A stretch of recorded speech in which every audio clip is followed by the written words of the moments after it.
had that dream again. My small business needs to hire, but I don't use LinkedIn, and I hire wrong. So then I'm doing IT, and when I go to plug the servers in, they become sentient, and they won't let us access our network unless we forward their chain emails and memes to more and more and more people, and then I wake up. Don't let hiring nightmares ruin your dreams. LinkedIn Jobs' new AI assistant finds and invites best fit candidates to apply, so you can discover talent you may have missed. Post your job for free at linkedin.com/quality. Start hiring today with LinkedIn. You're listening to Away with Words, the show about language and how we use it. I'm Grant Barrett. And I'm Martha Barnett. Butter of antimony, blue vitriol, flowers of zinc. Aren't those gorgeous terms, Grant? Yes, are these crystals? You're close. These are terms that were used for centuries by alchemists and scientists for various chemical compounds. So butter of antimony is now called antimony trichloride. Blue vitriol is cupric sulfate. And flowers of zinc refers to powdered zinc oxide. And I learned all of this from a wonderful book I just finished called Uncle Tungsten, Memories of a Chemical Boyhood. It's by Oliver Sacks, who's the guy who's probably more famous for The Man Who Mistook His Wife for a Hat. But this is about his childhood when he was fascinated by metals and chemical reactions and the periodic table, and it's also a really good introduction to basic chemistry. But he writes in the book about how that brilliant 18th century chemist Antoine Lavoisier had decided that every substance should have a name that denotes its composition and chemical character. He's the guy who went in there and said, we've got to be more systematic about this. We've got to have names that indicate how these substances would react or behave in various circumstances. And Sachs writes about how he understood that, but he also missed the old names because they had a poetry. Right, yeah, they do have a poetry, but there's also a mystery about them.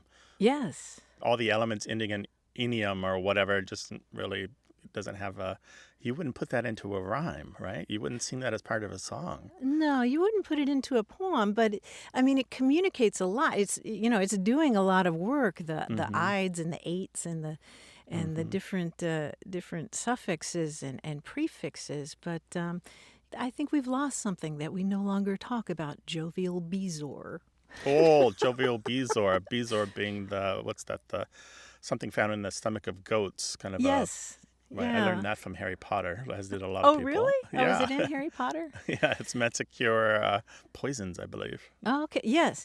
Now we've replaced jovial bezoar with Bezoarticum joviale. I'm not even sure what that is. It's some kind of substance. But I think the jovial part has to do with Jupiter somehow. It's some alchemist term, but... So it's not even funny. Know. Yeah. So, you lose something and you gain something when words change. Well, at least you can go back to the original sources and enjoy them for what they were. And how is your turning lead into gold coming along? Yeah, I'm still working on the lead to gold. Okay. Let me know when you succeed. We'll retire happy. I assume that you'll share the secret with me. Of course. We're hoping that you, our listeners, will share your language secrets with us. So what are you thinking about? What's your question? What's your idea? 877-929-9673. Email us words@waywardradio.org or chat us up on Twitter at WAYWORD. Hello, you have a way with words. Hello, this is Nancy Nesham. I'm from Berthold, North Dakota. Hey, Nancy. Welcome to the show. Well, thank you. I'm glad to be at your show. A few weeks ago, we were visiting our daughter in San Antonio. And I don't know what we were talking about. My husband and she and I were talking. And one of us, and I said something about, well, my husband or I said something about 2 bits. And she says, it was something about costing, something 2 bits. And she said, what are you talking about? Well, he said, well, 2 bits. And she's going, she had no idea what we were talking about. She said, and my reply was, 2 bits, 4 bits, 6 bits a dollar, all for whatever school you were from. You stand up and holler. She'd never heard of this. And so we were trying to explain, where does 2 bits come from? It means 25 cents. At least that's what we understand. It's a quarter. Where did it come from? So she'd never heard of 2 bits. No, she'd never. She's going to be 50 years old, for Pete's sake. And she'd never heard of shave and a haircut, 2 bits. No, I don't know if she has or not. I guess we never thought about throwing that one. Our older daughter knows it. I'm thinking my younger daughter probably doesn't either, but I'm going, because I'm asking people, do you know what 2 bits is? And the woman who works in the office here with us, she said she thought it was 2 nickels because she thought that's what her father would give him 2 nickels to go buy candy back in the old days. And she said, and I said, no, it's a quarter. I'm thinking, boy, I'm really old here. I know what 2 bits is. And she got ripped off, too. Yeah, she did. She thought it was 2 nickels her father was getting by really good. Where did that come from? Why was we are 2 bits? talking about a long time ago. We are talking about basically during colonial America. After the establishment of the U.S. dollar, but while there were many other currencies traveling in the world that no longer exist, including the Spanish real. And the Spanish real was this big silver coin. When you watch pirate movies and they talk about pieces of 8, this is what they're talking about. It's literally a big coin with a large number 8 on it. It's a big silver coin. And if you divide that into 8 pieces or 8 bits, one of those pieces would be worth 12.5 cents. So since it's worth 8 reals, 1 real is worth 12.5 cents. So 2 of those is worth 25 cents. Therefore, 2 bits is worth 25 cents. Oh my gosh. So we learned a couple things here. We learned what a piece of 8 is. We learned what 2 bits is. We learned about reals. So what's really interesting here, too, is 8 reals being worth as much as it was way too much money. I mean, we're talking about 25 cents at the time was a lot of money. I mean, you could get a room in a boarding house and a couple of meals and maybe a little, maybe your clothes washed and dried for 25 cents. We're talking about a fair amount of money. So what they would do is they would cut up these pieces of 8 because they were literally made of pure silver. Very interesting. That I learned a new thing. I just, we always just 2 bits was 25 cents. Yeah, but sure. I'm and that glad kind of to know where the background comes from. Right, shave and a haircut, right? Shaving, yes, that's it. Yes, shaving hair. You don't get that for 2 bits anymore either. So no, you sure don't. You got to know somebody. Yeah, that's about it. All right, thank you, Nancy. Take care now. Well, thank you very much. Okay, right, thank bye-bye. you. Bye. All righty, bye-bye. Call us 877-929-9673 or send your thoughts and stories about language to words@waywardradio.org. Hello, you have a way with words. Hi, this is Justin Currency. I'm calling from Kalamazoo, Michigan. I'm calling because I was browsing an article on the H.J. Heinz Company's marketing slogan, 57 Varieties. And part of this was a photo of an old advertisement, and it listed several of those products, familiar ones, ketchup and pickles and all of that. And then one of them caught my eye. It was called Euchred Figs. So this is spelled just like the card game euchre. And that caught my interest because I, here in Michigan, am in what's called the Euchre Belt. So that's this region where people play the card game euchre. And you're spelling that Euchre, right? Euchre. Correct. Yes. Okay. And so, and that's roughly, what people think of the Rust Belt. I think they're roughly similar. But that definitely extends to Western Pennsylvania and to Pittsburgh, where the Heinz Company was based. So that got me curious. I was looking up definitions, a lot of them pertaining to the game. If you're familiar with the game, if you euchre or uke someone, it's a small upset in the game. Those obviously weren't relevant. I saw definitions from Down Under where they use euchred like knackered or tired out. Another one mentioned cheating, and I wasn't so sure about that. But the closest I got to food preparation definitions was speculation on some old message boards. One saying it meant something akin to treated with acid, and another preserved and sweetened alcohol. So pretty much all over the map from the food definitions there. And so I thought I would come to you.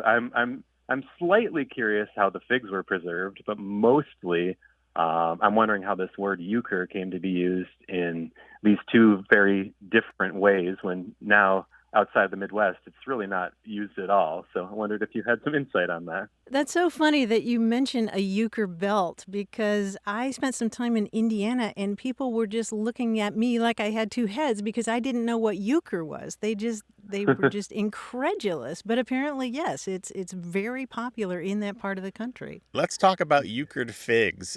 Like Martha Sure. said, it's EUCHRED. I have an answer for you, and it comes from H.J. Heinz, the company itself. There is a document from 1910, a booklet of all their products, very nicely produced, beautiful document, and you can find it on the Internet Archive.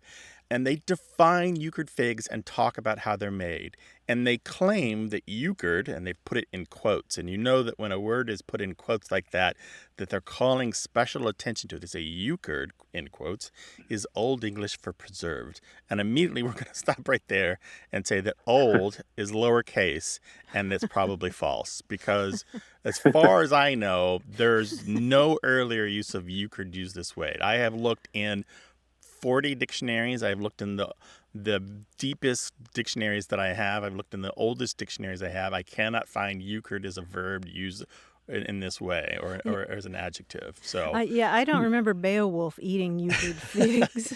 no. And now it's possible that it was spelled a different way, or that I missed a trick, so to speak. But I as far as I know, this company invented this use of this word. In any case, they say it's a special kind of preserving, and it says the flat sweetness of the sugar is modified through the tart and stimulating flavor of Heinz vinegar. So what they've done is they've mixed vinegar and sugar to preserve the figs. It says our fine old vinegar added to the sugar and choice spices, there's another thing, in preserving the liquor gives a piquant, appetizing flavor. So what we've got is vinegar, sugar, and spices to preserve the figs. And so that's what euchering a fig is. So I'm imagining H.J. Heinz and some friends sitting around a table playing euchre and not knowing what to call it and just say, let's say it's euchred. Yeah, I think maybe that's true. There's always been a notion. You had mentioned that one of the verb meanings of to euchre something or someone is to cheat. But the further along is to swindle or to trick. And I think it's important that there's that notion of tricking in there. And often in card games, a trick is something that happens 3 times. And we've got preserving it with sugar, preserving it with vinegar, and preserving it with spices. So if you're euchering it, you're tricking it, and you're doing it with something to it 3 times. Well, perfect. Well, and if you two are ever in Kalamazoo, I'll grab a 4th, and you can join us here for euchre. Oh, you're going to have to teach me first, but I'm ready. I'm game. Thanks, Justin. Take care now. Thank you. Thanks, Justin. Bye-bye. Bye-bye. Bye-bye. 877-929-9673.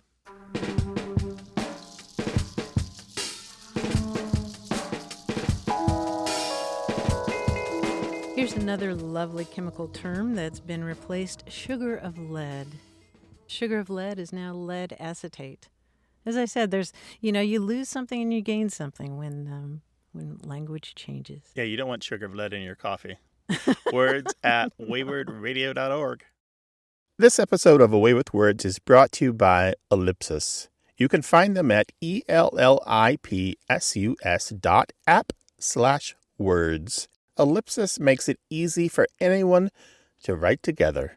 Ellipsis reminds me of the web we lost when the internet wasn't in the way.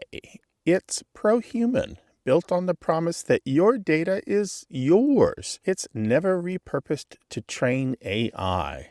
Ellipsis is a collaborative writing tool. Maybe place is a better word than tool. It seems like a place made by writers for writers.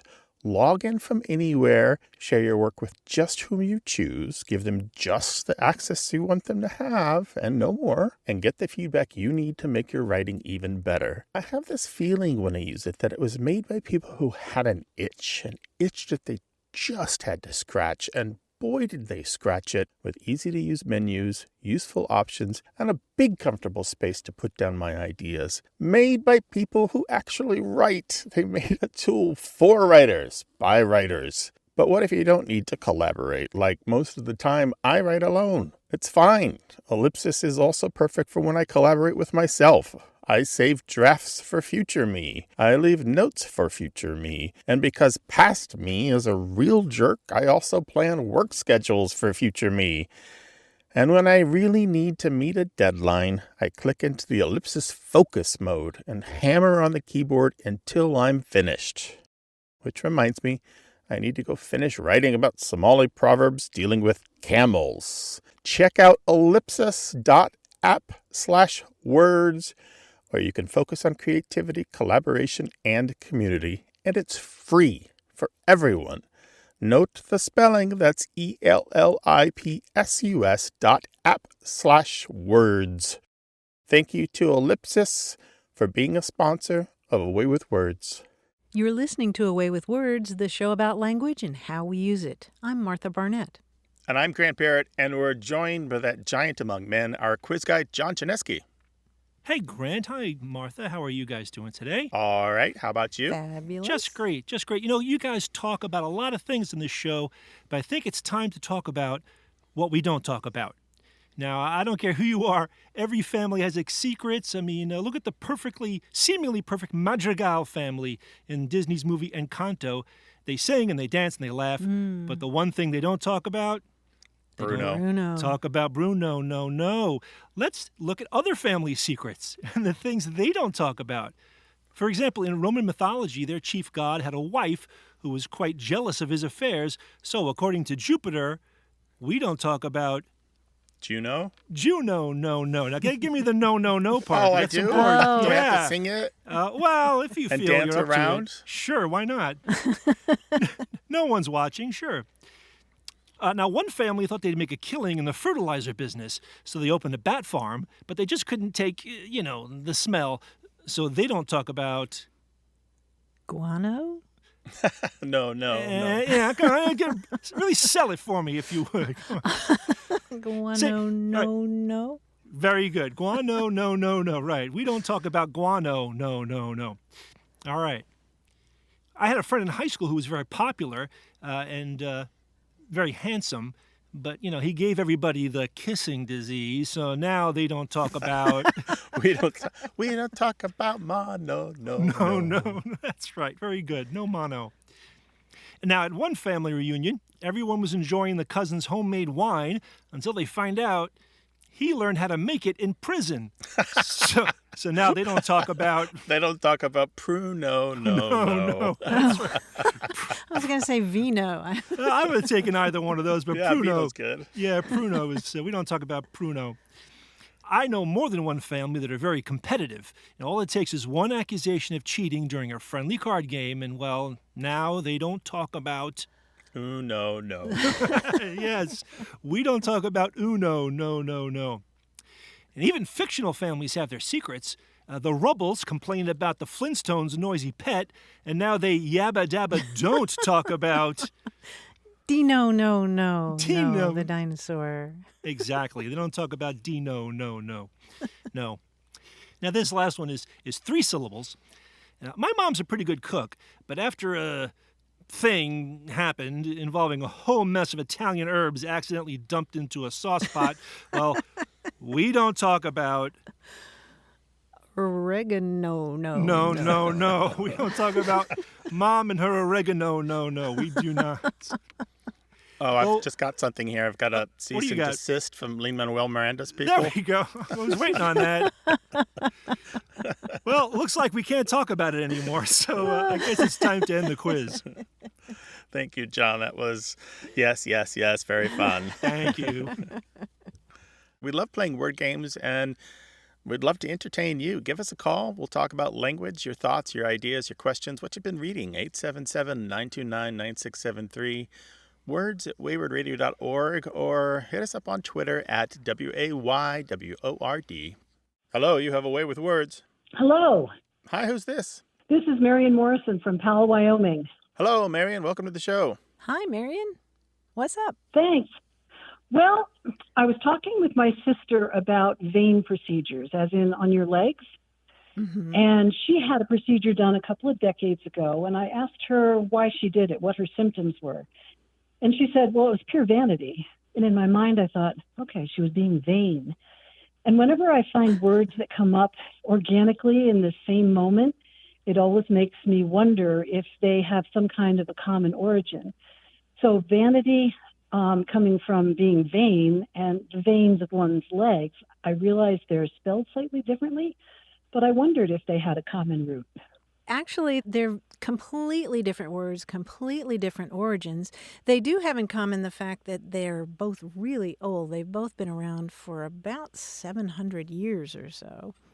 But the word vein, like a blood vessel, comes to us through Old French, and that goes back to a Latin word vena, V-E-N-A, which simply means blood vessel. And I think the much more interesting word of these two is not the vein, the noun, that's the blood vessel, but vein, the adjective, because that goes back, again, via Old French, to the Latin word vanus, V-A-N-U-S, which means empty or void.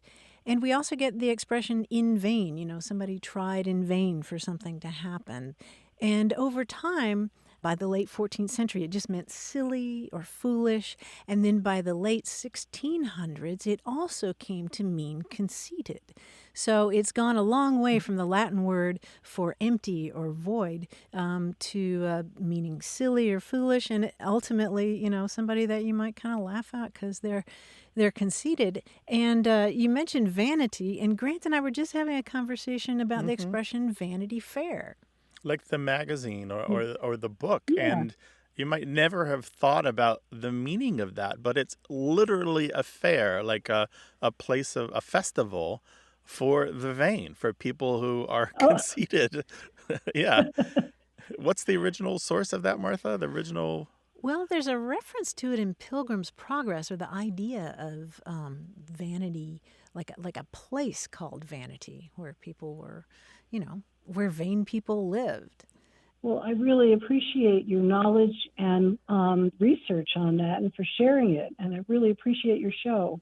Well, we really appreciate your calling, Marion. Thank you so much. Thank you so much. Take care now. Thank you, Martha. Thank you, Grant. Bye-bye. Bye-bye. You go about your day and you have these questions and you're like, oh, I got to ask Martha and Grant. And then you forget about it by the end of the day. Well, this time, don't forget. Give us a call, 877-929-9673. Write those questions down and then email us, words@waywardradio.org.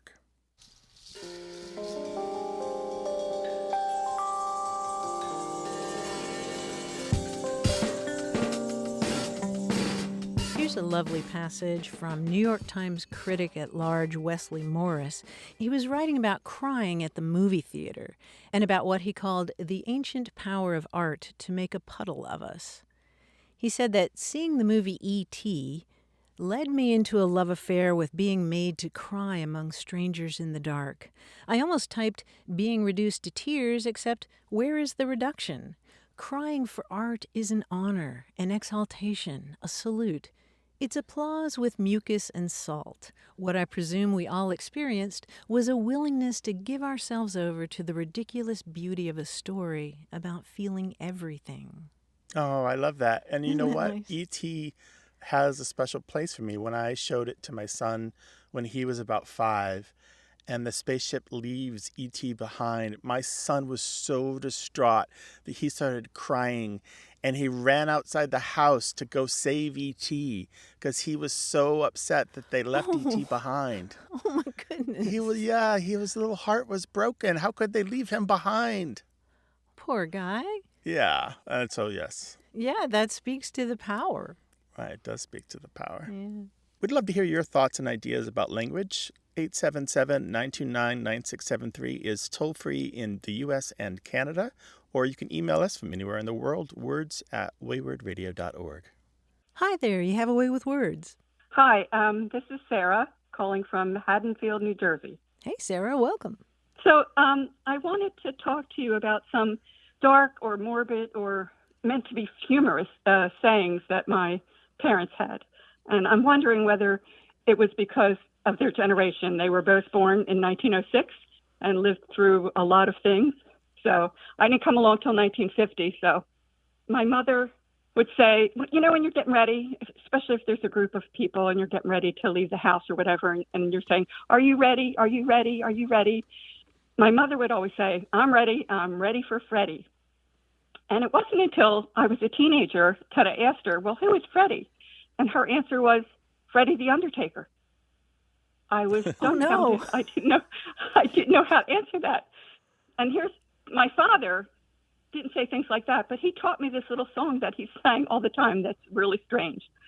So I'm not going to sing it, but when I was little, I thought it was really funny and I wanted to learn it. So I can remember a couple of the verses. So it's called Fuzzy Wuzzy Wuzzy. Fuzzy Wuzzy Wuzzy was a wise old guy, nose like a hawk and an eagle's eye. Fooling people was his game, 'cause Fuzzy Wuzzy Wuzzy was the old guy's name. Now there was a little boy coming home from school, saw a silver dollar at the foot of a mule, crept up slowly, quiet as a mouse. Next day, a funeral at the little boy's house. Oh, Fuzzy Wuzzy Wuzzy was a wise old guy. Definitely morbid. I know, Wow. I know. And when I was little, I thought these things were funny, but, you know, because your parents tell them like they're amusing, but... Did you build on a cemetery? We lived across the street from a cemetery once, but I learned these songs before we lived in that house. Oh, I see. Oh, my goodness. Oh, these are all good. I think phones are going to light up. The email box is going to be full because people are going to have a ton of these. I remember something about Fuzzy Wuzzy was a bear. Fuzzy Wuzzy had no hair, but I think that was a different one. Right. He wasn't fuzzy, was he? But Ready for Freddie is the one I think that's probably going to require more explanation because it's not as common as it used to be. And it's important that your mother said it was the Undertaker because that is the absolute truth. That is who Freddie is. Because we know who Freddie is, Sarah. Okay, tell me, please. All right, so just get this out of the way. There are a lot of incidental rhymings of Reddy and Freddie in lots of contexts for as long as Freddie's been a name and as long as Reddy's been a word. There was even a Reddy Freddy doll sold in the 1920s. But Ready for Freddie started as a catchphrase in a comic strip. The Little Abner comic strip, there's this folksy down-home strip drawn by Al Cap. Yeah, it was read by tens of millions of people. It ran in 900 newspapers from the 1930s until the 1970s. Well, Al Cap had a running gag at one point in the 1940s, and he kept teasing a line that said, "Are you ready for Freddie?" Variations on that. And he would just keep inserting it in his strips. And he didn't explain for the longest time who Freddie was or why we needed or anybody needed to be ready. And he'd have his various characters in Dogpatch, that's the little town in the strip in Little Abner, respond to that. And so finally, after weeks of this, finally there was a payoff. Freddie shows up in the strip. And the townsfolk of Dogpatch are running around, and there he is standing in front of his shop with his name in huge letters. It says Freddy's. And one of the Dogpatch locals says to him, "There they is, Freddie. Notice the eager looks in their bright little eyes. Oh, they sure is ready." And to which Freddie replies, "No, they are not, son, not quite, because they are still breathing." Because Freddie, you see, was an undertaker. Freddie was the first undertaker in Dogpatch. And then he was a character. I'm so thrilled. Yeah, Freddie was an undertaker. He was a character in the strip for long after that. So. Oh my goodness! Yeah, my father used to read me the funny papers all the time. I can remember reading Little Abner with him, and I don't think I saw that one. At least I don't remember it anyway. But oh my gosh, I'm so glad that my mother. Yeah, so that was 1947 when that happened. Okay. So you got an answer. How about that? I did. I know, and I really wasn't expecting one. Well, we hope you'll call again sometime. Oh, I have a whole notebook of things. Okay. that I've been keeping. We're ready. It's a date. Yeah, we're ready for Sarah. Thank you so much. Take care now. All righty. Okay, you too. Bye. Take care. Bye-bye. Call us 877-929-9673 or send your thoughts and stories about language to words@waywardradio.org. Hello, you have a way with words. Hey, this is Marcus from Kingsport, Tennessee. How are you today? Great, Marcus. Thanks for calling. So, as kids, my sister and I, we would hear our mother make a statement, a phrase that she loved to say, usually in exasperation. But she would say, "You kids, all you ever want to do is mess and gaum." Oh, that's such a strange word, gaum. What, but usually that was said after she had finished cleaning the kitchen, and my sister and I had left snacks or crumbs or whatever. But years later, probably as a teenager and a little more brazen, I challenged her. I said, "That's not really a word. You're just making that up." And no, this is a word. I've always heard it. I said, "Well, how do you spell it?" "Well, I don't know. Maybe GOM or GOMB, but I don't really know." And I said, "Okay, prove it. Look it up and show it to me in a dictionary." And she grabbed a Webster's or an Oxford dictionary and couldn't find it. And so I said, "See, I told you, it's not a real word." Years later, I was probably in college or maybe out of college. She had been reading a series, fictional series, and she found it was printed in one of these series books, and it was kind of set in the mid-1800s, westward expansion, pioneers, that sort of thing. And she came and she felt so vindicated. "Look, here it is. It's printed in this book." I have a suspicion that it's probably Irish or Scottish in its history, its origins, because that's where most of our ancestors came from. They immigrated from that part of the world, Ireland, Scotland, England, immigrated into the Carolinas and Virginia, and then migrated over the mountains into eastern Tennessee. So that's what I'd like to talk about. Fantastic. Well, this certainly chimes with what we know about the word gaum and the phrase messin' and gaumin'. It sounds like you all were maybe messy little kids, huh? Yes. Yeah, and if you'd looked in, for example, specialty dictionaries like the Dictionary of Southern Appalachian English or the Dictionary of American Regional English, you would have found this word gaum, G-A-U-M, and it's as you suggested, it's spelled several different ways, G-O-M, sometimes G-U-M, sometimes G-O-M-E. And since the 19th century or so, it's meant a greasy or sticky mess. It might even have to do with the grease on an axle, but we're not totally sure about that. Its origins are a little bit murky, but it might also be influenced by the word gum. But by 1859, you see citations like "Don't let her gaum herself all over with molasses," or "The baby is all gommed up with molasses." And it's sort of a word that sort of sounds like what it is, isn't it? Yeah, definitely. In Ireland, the word gaum as a verb can mean to be stupid or mope about, and as a noun, it's a foolish-looking person. So it's negative in general. I know that my mother intended it to be negative. She was not happy when we were messing and gauming. Messing and gauming, yeah. Well, this is great. She'll be pleased to know that she's vindicated and that it truly is a word. I appreciate it. Thank you very much. We appreciate it. Take care now. Yeah, watch that messing and gauming now. Bye-bye.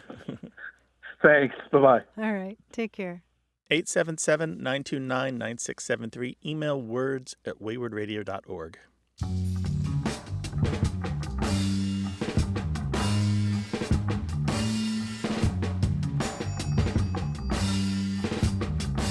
We got a call a while back from Amanda in Evansville, Indiana, who was talking about the fact that their family referred to their garbage disposal as simply George. You remember that call, Grant? Yeah, like if they had some spoiled food, they'd say, "Oh, just give it to George," and they just like jam it down the garbage disposal. Right. Well, we heard from Richard Martinez, who says he refers to a garbage disposal as the spoon sharpener. Makes perfect sense, doesn't it? Yeah. If you've ever dropped a spoon down a garbage disposal, you know what we're talking about. The spoon Absolutely. sharpener. That you'll never forget that sound. Oh, it's like the sink is falling out. It's like it's like one of your pistons is misfiring on a transmission. It's just the worst sound. Isn't it? It's just one of those uh-oh moments. 877-929-9673. People sometimes think someone else will cover the cost, but there is no someone else. There's you. If you like hearing us talk about words, phrases, cool words, and language oddities, know this. The only way we keep doing it is if you pitch in. We can't do it without you, and we wouldn't want to. Donate right now. waywardradio.org/donate. Thank you. You're listening to Away with Words, the show about language and how we use it. I'm Grant Barrett. And I'm Martha Barnett. We got an email from David Lauren in Chicago, who attended Catholic seminary in the 1960s. And he told us that at mealtime, they sat 16 to a table and breakfast was completely silent. As part of their discipline, nobody was allowed to speak. But you still have to ask for things to be passed to you, and so what they developed was a one-handed sign language. So if you wanted somebody to pass the milk, you extended an index finger. If you wanted the salt and pepper, you extended your first 2 fingers. Pass the sugar was first 3 fingers, and pass the cereal was just holding up your thumb. And David's email sent us down a very interesting path. Because, in fact, several religious orders take a vow of silence during mealtimes and also for many other times of the day, including what's called the Great Silence, which is 8 to 9 hours after sunset. But, of course, living in a community like that, you still need to be able to communicate about the food you're preparing or how the garden is coming along or equipment you're fixing or clothing. And for centuries, these communities developed their own highly sophisticated system of hand signals. And this was hundreds of years before the development of things like American Sign Language. And in fact, as early as the 10th century, we have records of an order of monks in France that developed a system of nearly 300 signs to use during periods of silence. And more recently, there was some fascinating work done by anthropologist Robert A. Barakat, specifically among Cistercian monks in Massachusetts in the 1970s and 80s. He compiled a comprehensive dictionary of these signs, and you can find them online. And one thing you notice right away is that many of the nouns involve combining simpler terms, like, for example, to make the sign for horse. You make the generic sign for animal, and then you pull a shock of hair just above your forehead, and you bend your head forward slightly. And then for tractor, what you do is you combine the sign for horse with the sign for the color red, which is touching your lip, the red part of your face. And so you can see sort of the etymology, I guess, of these terms. How cool is that? I love it, yeah. And so you can see the growth of a language that way. Mm-hmm. And, the other thing, Grant, is the more that you read about all this, the more you start to understand that there's something really beautiful about being a part of a community that chooses to live in silence. And that led me to a gorgeous book called A Time to Keep Silence. It's by Patrick Lee Fermor. It was published in 2007. He writes about staying in some of the oldest monasteries in Europe, and he talks about arriving at one of them when he'd been sleepless and sluggish and depressed. But amid the enforced silence there, he finds that there were no automatic drains, such as conversation at meals, small talk, catching trains, or the 100 anxious trivialities that poison everyday life. Soon, he writes, dreamless nights came to an end with no harder shock than that of a boat's keel grounding on a lake shore. Oh, Isn't that perfect. beautiful? Yeah, it is perfect. We know we have plenty of listeners who have gone to silent yoga retreats, for example, or maybe you're part of a religious order and you have something to say about that. We'd love to hear about it. Our phone number is 877-929-9673, or write to us an email. That address is words@waywardradio.org. Hello, you have a way with words. Hi, this is Ed from Ithaca, New York. Hey, Ed, welcome. What's up? Boy, I had such a long list of things, but I think what I'll focus on is color. It kind of comes from a pet peeve of my dad's about what are the primary colors. And if I asked you, what would you say?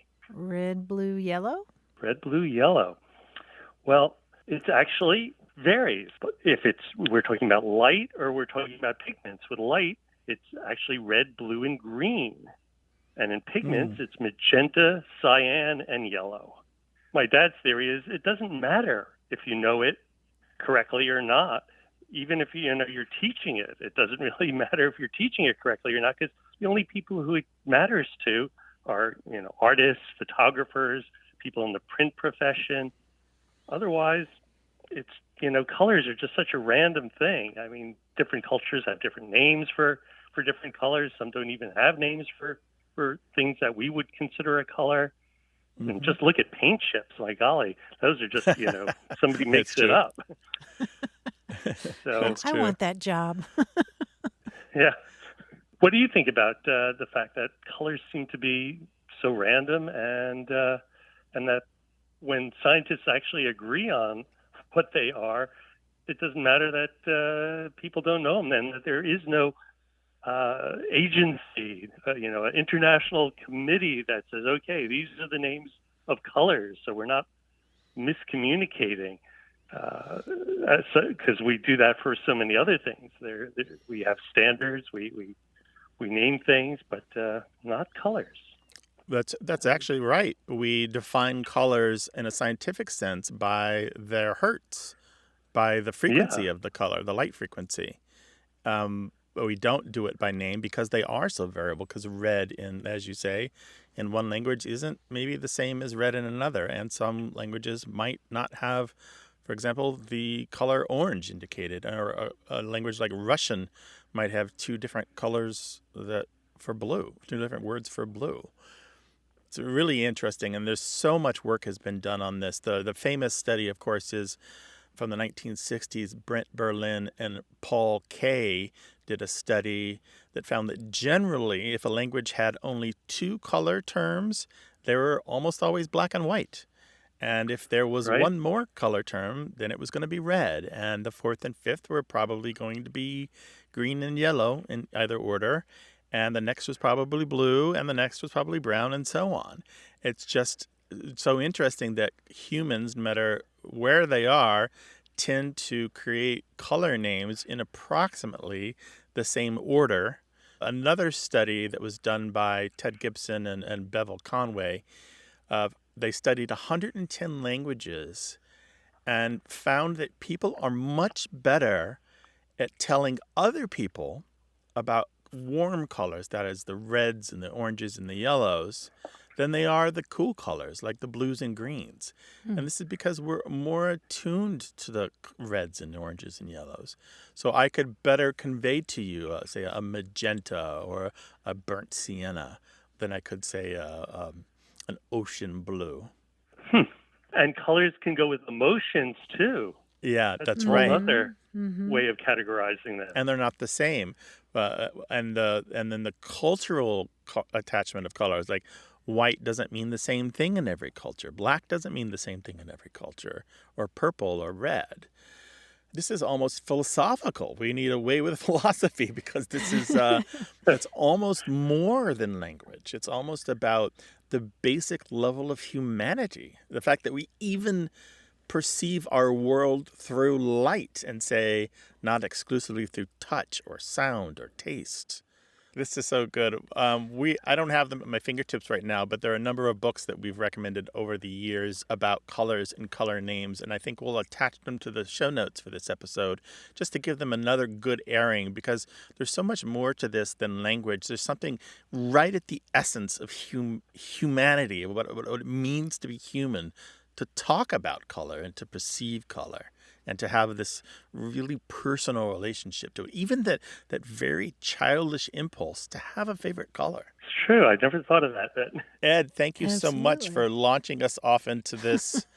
I think this is a dinner conversation waiting to happen across America. Wonderful. Thank you so much. I really appreciate your insight, and I look forward to seeing those notes. Bye-bye. Great. Bye-bye. Take care. Bye-bye now. And we'll take your questions at 877-929-9673, or email your thoughts and ideas to words@waywardradio.org. Hello, welcome to Away with Words. Hi, this is Matthew from Cincinnati, Ohio. Hello, Matthew. How you doing? I am well, thank you. What's on your mind today, Matthew? Well, when I was a boy, I remember my grandfather saying to me and my brothers, "It's time to go out and get in the machine and go to the store." And I thought, machine? what does he mean? Go out and get in the machine. Sounded, I don't know, a little unnerving to me, the thought of getting in a machine. So, Like Were the you going leaf back blower in or something. time? yeah, Oh, I yeah, don't know. time Yeah, machine. time machine, perhaps. So, we walked out the back door of his house and out to the driveway and got in the car. And I've always wondered, why would my grandfather call his car a machine instead of calling it an automobile or just calling it a car? When would he have been born, do you think? My grandfather was born in 1889. Okay. Oh, my goodness. That kind of hits the sweet spot for that, Martha, doesn't it?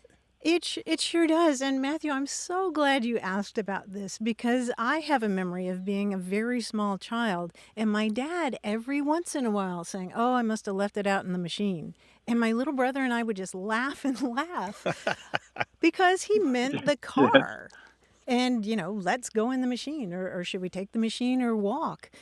And what's really interesting about the word machine is that you might not realize how many times we've used the word machine to talk about all kinds of different things. In the 17th century, the word machine could be applied to ships and then later to horse-drawn vehicles or stagecoaches.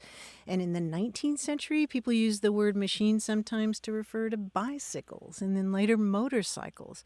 And sometimes aircraft. Originally when people were talking about ballooning, sometimes they would talk about flying machines.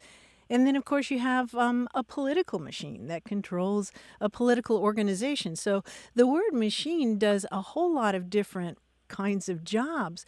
But the one that you're talking about is really fascinating because, as Grant said, that time period really hits the sweet spot. If you look at novels from the early 20th century, say Dashiell Hammett writing in the 1920s, they often use the term machine to mean automobile. It was this new contrivance and a new use of the word machine. Yeah, it's interesting you mentioned, machine being applied to things like maybe a horse-drawn carriage, because I was thinking that, perhaps my grandfather called his car a machine because, when he was a young man, I would assume he mostly got around by walking or perhaps on a horse or in a horse-drawn carriage, and he would, think of this newfangled mode of transportation as a machine as opposed to a horse. Right. That would be the main machine in his life. Unless he was working, say, with sawmill machinery or something like that, he probably didn't have many other very sophisticated, high-powered equipment in his life. That makes a lot of sense. So if he was born in the 90s? 1889 was the year he was born. 1889, yeah, so he would have been in his 20s about the time that we first find this popping up in print in the early 1900s. Yeah, that's very about the time the first motor cars were being, I guess, somewhat mass-produced. Yes, exactly. All right, well, thank you so much you. For sharing that with me. And my own children, I may just say, hey, you want to go for a ride in my machine? That's right. And they're like, where's the airplane, Dad? All right. Bye-bye. Thank you. Thanks, Matthew. Bye now. Sometimes it's a memory of something your grandparents said. Sometimes it's something that your 4-year-old brought home from preschool. We'd love to hear the words in your lives. 877-929-9673. Hello. Welcome to Away with Words. Hello. How are you doing? This is Eric Miles. I'm calling from New Jersey, Rahway, New Jersey. Welcome to the show. What's up? So the reason I'm calling is I actually had a question instead of the question was I was looking for a word that I'd heard a number of years back, but I sort of since then sort of got lost, and I sort of tried to find the word again, but I haven't been able to. And the word's related to, it's basically a word that is something that's no longer needed or something that's obsolete, but it's still simulated and used on items. And the example that I had was sort of like rivets on jeans and things like this. But I read an article a number of years about tools that were going obsolete, and there's all these tools that are no longer used. And the article just gone over a number of different tools, and eventually it moved into the rivets and things like this that are obsolete, but as an example of something that isn't used anymore either. Yeah, you were talking about the rivets on jeans. When they were introduced in the late 19th century by this Latvian immigrant, Jacob Davis, who was working with a guy named Levi Strauss, what they were doing was making these heavy-duty work clothes for miners and cowboys, and they reinforced those pants at places where they were more likely to fall apart, particularly the pockets. If you're a miner working underground and you're putting things in your pockets or tools, then they might be more likely to tear there. That outdated design element that no longer serves a useful purpose, I'm hoping that the term you're looking for is skeuomorph. Does that sound familiar? Yes, it does. Okay. That's why I couldn't remember the word, because it's a very unusual word. I guess we should spell this word. It's skeuomorph, skeuomorph. And another example that I like to use is the auditory skeuomorph on your phone. A lot of phones, when you take a photo with the camera, it still makes that single lens reflex camera noise that is completely useless. You don't really need it, right? But it still sounds like that old-fashioned camera. And there are lots of different ones like that. I'm thinking of stickies on at least on my computer. I have these little post-it notes that aren't really post-it notes. They're just part of the software. But the ones in software are a little different because those were intentional. They weren't a design change through generations of an item that merely becomes decorative. These were intentionally meant to mimic. So when we talk about copying and pasting or desktops and so forth, that was something somebody decided to do that. But or that little floppy disk. Yeah, but when we talk about, for example, ceramic pots that are made to look like baskets that are woven, that's a skeuomorph. Oh, that's okay. That is the word, and that's fascinating. So, I guess there's a host of uses now. Just for some reason, I thought it was just for physical objects, but now I realize it's actually for even the virtual world as well. So that even makes it more fascinating, even more applicable. Oh, thank you. Thank you very much. Yeah, our pleasure. Take care. Okay, and have a nice day. Thank you. Bye-bye. Sure thing. Bye. We are pretty good at coming up with the words that you once heard or once read, but now can't remember. Give us a try, 877-929-9673.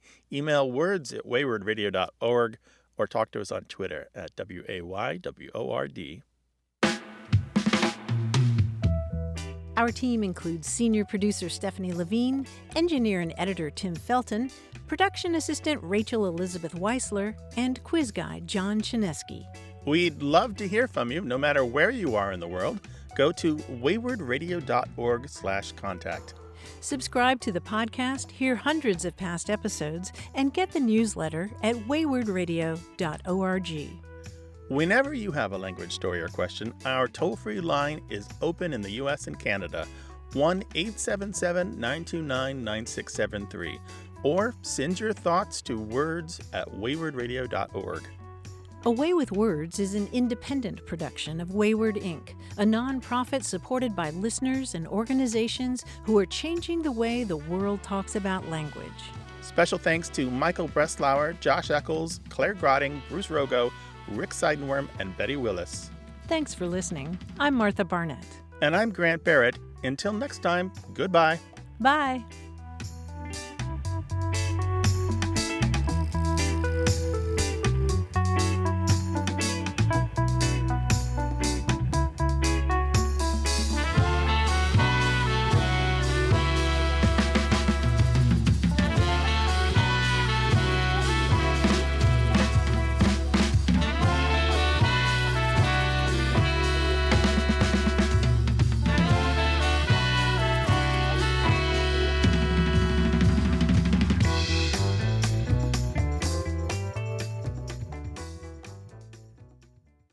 Hey, Ryan Reynolds here for Mint Mobile. One of the perks about having 4 kids that you know about is actually getting a direct line to the big man up north. Mm-hmm. And this year, he wants you to know the best gift that you can give someone is the gift of Mint Mobile's unlimited wireless for $15 a month. Now, you don't even need to wrap it. Give it a try at mintmobile.com/switch. Upfront payment of $45 for 3-month plan equivalent to $15 per month required. New customer offer for first 3 months only. Speed slow after 35 gigabytes if network's busy. Taxes and fees extra. See mintmobile.com.